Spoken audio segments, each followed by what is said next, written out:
I've kind of moved a little bit off of Facebook and not more to Instagram.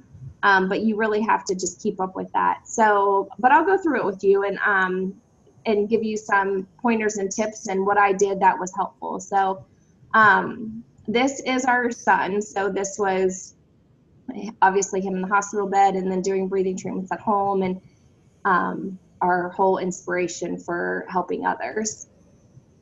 This is Mason today. He, played football. He's playing soccer. It's definitely different where we kind of panicked if he could even play these sports without having some sort of breathing device with us at the field. And I don't think we've ever had to give him any sort of, even an inhaler after a game at this point. So he's definitely come a long way. This is kind of my mission statement, or my life statement, is it actually does help us live better. So I feel like, especially for him, his story has changed so much. So I'm very grateful for that. So using social media. So this is how I got my idea for how I presented our story. So if any of you follow Humans of New York on Facebook or Instagram, so this gentleman, as you can see over here, he would always present a story, and he started out like one of three. So, and he'd leave you hanging every time. So you'd have to wait like a day, or it might have been a couple hours sometimes, but you'd always have to wait for like the next part of the story. He left you at a cliffhanger.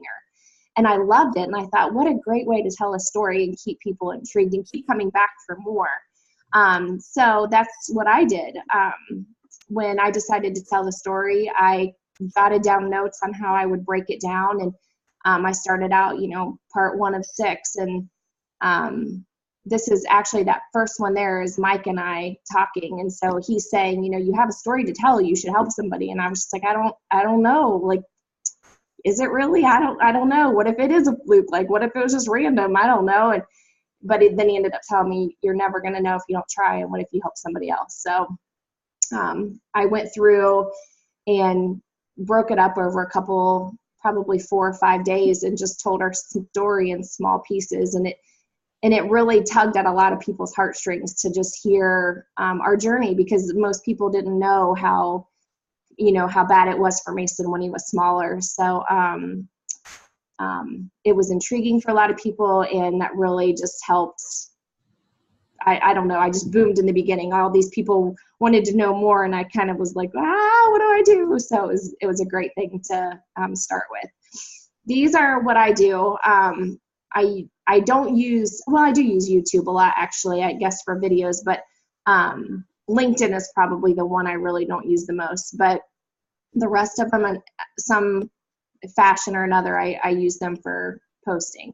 So on Pinterest, if you just type in Juice Plus, you can see a lot of things that other people have put together. Obviously, just be careful, read through it, make sure it makes sense, or that the information does sound, comparable to what you've heard in the past. So you just don't want to get yourself in a predicament. The nice thing is you don't have to share their pin to use it to your advantage. You can actually just save their image, which you can, it usually will not have their information on it, so that it will still come back to you, that if people want to know more, it's your information at the bottom, or you can manipulate it however you need to once you've saved it. So you don't have to just repin it. You can save the image and then use it how you need to. Here is an example of what I do, and it shows you here, these 3 buttons will let you just download the image or save the image to your phone, and then it just becomes a new image for you. So you can create a folder in your phone and just make that for Juice Plus images, or the same thing on your computer, and then you can reuse those. For Facebook, so if you type in Juice Plus, there's all kinds of groups. And some of them are closed, some of them are open. So the closed ones you have to get permission to be part of. But the one that I also used was the Juice Plus testimonial page. And I think now there's over 300,000 people on it worldwide. But what I did was, for me, it became an opportunity when somebody said, well, would Juice Plus help with, like, for example, eczema? And our family didn't have any experience with that. So I would go, well, hold on, let me look and see what I can find out. And so if I found a testimonial that might, about eczema, then, and it said, feel free to share, I would use these as examples for what other people have shared. Now, with caution, you do that because obviously it's not your story and you can't validate it. You probably don't know this person, but there are, in most cases, a lot of testimonials to a lot of different things. So just, be honest and say, this is what they say worked for them. I don't know how it's going to work for you, but I mean, it's fruits and vegetables. What it's worth a shot. So the biggest thing is where it says feel free to share. You want to make sure that they've given permission to do that. A couple of tips and tricks that I've discovered, because there's a lot of hateful people out there. So if someone expresses interest on a post that you put, just take it to your inbox. Don't have the conversation below your post. It can start a fight. People have not so great things to say sometimes, or they want to start pushing a product that might go against what you're even having a conversation about. So I just take it to the inbox. If someone says, oh my gosh, this sounds great, then I don't even respond. I'll inbox you. I just go straight to inbox and talk to them. Another thing, so if you feel like you're not getting a lot of feedback from it, or maybe you posted at an odd time during the day, then you're going to want to, it's just encouraging. So do this for each other. But right here it says when someone comments on your post right here, it bumps it back to the top of people's feeds. So the more people that comment on it, the more visual it's going to become. And then actually Facebook's, whatever their algorithm is, starts to say, oh, this person's post gets a lot of comments. So then yours won't get hidden as much. It'll actually start coming to the top of your friend's feed more. So it's just very helpful. I know we have some people in our group that will always say, like, it's done great things for me, or because I did it, our lives are changed. Just something little will help bump that back up to the top and allow people to see your post more. I don't hesitate. If somebody's hateful, I just delete the comment. Like, I'm not trying to cause a fight. I'm not going to do it. You also have an opportunity under your settings. So if you tend to get tagged in stuff a lot, you can control, like basically give permission before that just pops up in your feed. So if, if you have different friends who might post different things that and tag you in it, and you don't necessarily want it to show up for whatever reason, you can control that. So you'll have to give permission before it shows up on your feed. That's just a nice thing to do, depending on whatever light people might put you in that you might not want to be put in. So I control that now, because some people might go, oh, Sabrina, what about this product, and tag me in it, and I don't endorse that product, or I don't encourage it, and so I don't necessarily want that blasted on my Facebook page because I was tagged in it. So I control how I'm tagged in stuff. Something that's been helpful for me many a times is if someone just comments about how their kid is sick again and it's the 5th time this winter or whatever, I just take that straight to the inbox and say, hey, I saw that you're talking about this. I'm so sorry. But I might have something that could help, and here's our story, and would you like to get together and chat? And on more than one occasion, I've gotten customers from that, just because someone's like, oh my gosh, this makes so much sense. Absolutely. I have one friend actually now who, her child, similar situation, as far as asthmatic and being on steroids. And she's like telling me, I'm just waiting to get through this winter, because if he seriously doesn't end up on a steroid through this winter, I'm telling everybody I know about Juice Plus, but I'm just waiting it out, because she just thinks her husband's just telling her, like, it's not the Juice Plus, but she's like, I just need to see how this plays out. So it's exciting, because she was one of those people who were complaining about being sick, and I didn't even know her. She was somebody from church, and now we're friends, and she feels truly blessed by this whole product. So it's fantastic. And then my last thing with all this, you can really get consumed on social media between reading people's text and trying to post something that grabs attention, and then, you know, filtering through all the comments on that, and then going to Instagram and managing your Twitter, and it can suck your whole day out from underneath you. So definitely finding balance with all of that, and prioritizing what, you know, times of days, whatever that looks like, your, you know, your DMO, making sure that you've set aside time to do those things, but not letting it consume you. So just finding a good balance with that. And then this is my daily reminder. Actually, it's funny, I have a shirt on today. I don't know if you can read it, but it just says love each other.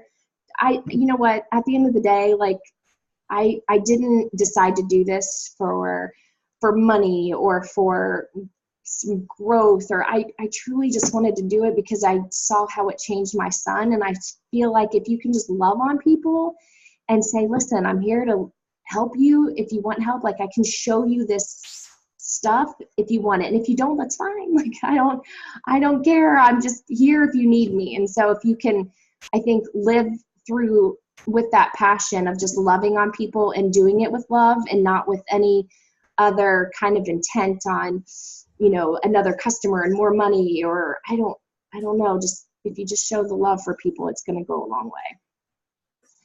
Twitter, I actually use the company that Juice Plus offers. I can't remember if it's called the Healthy Living. I don't remember. I'm sorry. Do you know that, Loretta? All of a sudden, it's making me draw a blank. The Healthy Living soundboard, is that it? Soundboard, yeah. Okay. So they tweet for me basically multiple times a day. But it tends to be the last thing I check, because if people comment or whatever, it just isn't, it's not one I keep up with well. But it is an option if it's something that you want to do. So Instagram. So I found this quote. So Facebook is like the backyard barbecue, your family and friends, where Twitter and Instagram are like the cocktail party where you mingle to get to know people.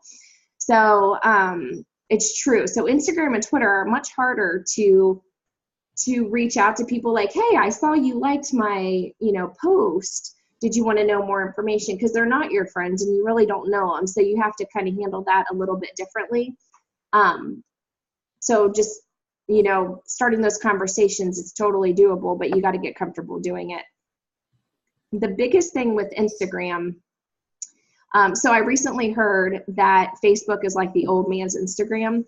So people want that quick fix. They just want to quickly read through Instagram, and the younger generation anyway. So Instagram's growing and people are just flipping. So the shorter you can make your little blip about it and really catch someone's attention, it's great.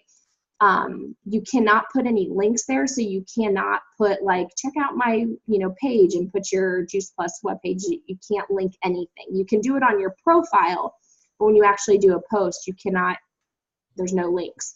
So the biggest thing for Instagram is hashtagging. And a hashtag, basically what you would do is, instead of, it's a way for people to find groups that they might have something in common with.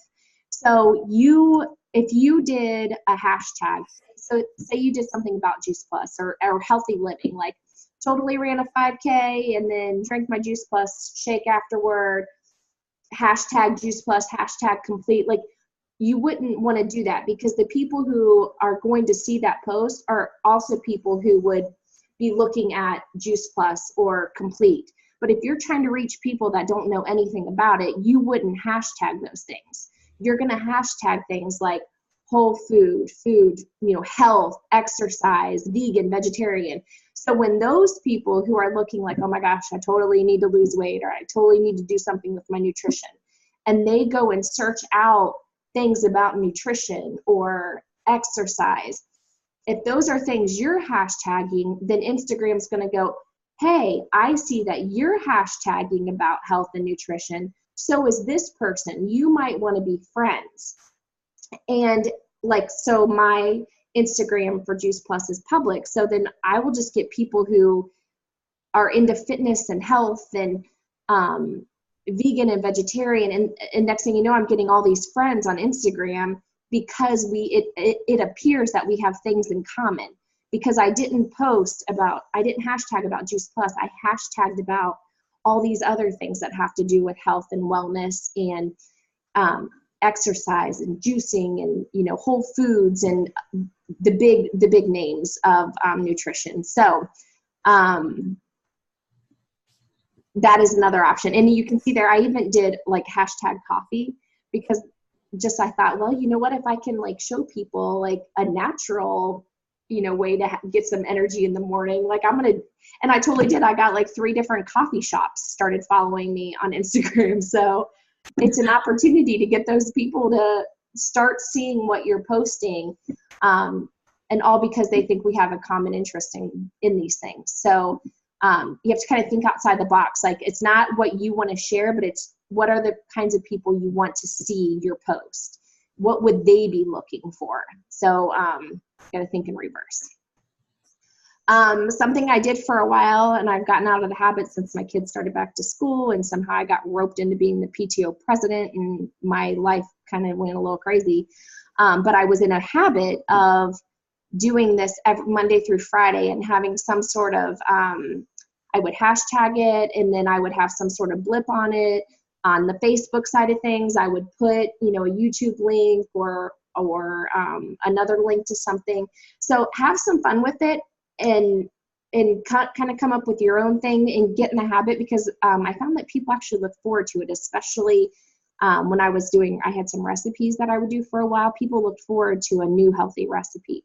So you don't have to get creative and come up with a new recipe all on your own, but go to Pinterest, find some healthy recipes, and then, you know, try it, take some pictures and say, here's where I found it. And if people will want to know more about what you're doing, I found the less that I was talking about Juice Plus per se, and the more I was just talking about healthy all over, like swapping out, you know, food swaps and what, you know, my kids playing, like everything that looks good and healthy, people want to know more. And then they're going, oh yeah, I want to talk to you about Juice Plus, because that's always looming in the background. And that's it. That's what I got for you. That's awesome. Go ahead and take your screen share off. So just click back on it, say stop screen share. There you go. Got it. Thank you. Go back to the gallery view. I will